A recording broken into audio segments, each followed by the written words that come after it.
Et maintenant, on part dans le département de l'Hérault avec un événement traditionnel très très beau de cette période estivale de l'année, la 269e édition des Joutes de la Saint-Louis, un spectacle qui attire toujours énormément de monde. À 7, Guillaume Ployer et Lucas Garcia. Le regard est fixé sur l'adversaire, ce moment ils l'ont attendu toute l'année. Juchés sur la tintaine de leur barque, les jouteurs sont prêts à en découdre, quelques secondes qui peuvent mener à la gloire ou dans les eaux du Canal Royal.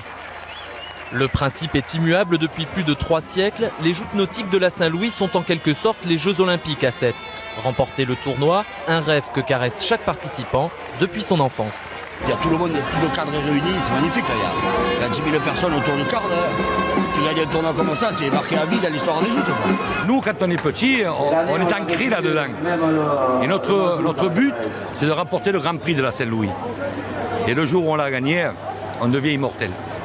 Ici, les jouteurs sont des héros, des stars adulées par un public surchauffé. 10 000 personnes aux abords du cadre royal. Le spectacle est sur l'eau, mais aussi dans les gradins. Certains veulent être au plus près de l'action. D'autres ont pris de la hauteur pour un événement qu'ils ne rateraient pour rien au monde. Oui, ça c'est incontournable. D'ailleurs, à 7, le lundi, c'est férié. Il n'y a que chez nous qu'on voit ça. Et on ne peut pas nous l'enlever, ça. C'est magnifique. Non seulement c'est une fierté pour les Sétois, mais c'est une fierté pour les environs aussi. Tous les villages à côté viennent fêter la Saint-Louis. C'est la raison pour laquelle il y a autant de monde.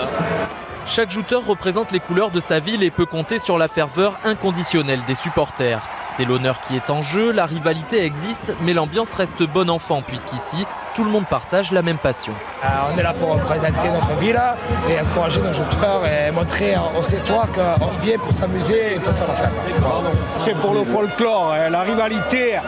Une fois que les joutes sont finies ou avant que les joutes commencent, tout le monde va boire un coup ensemble.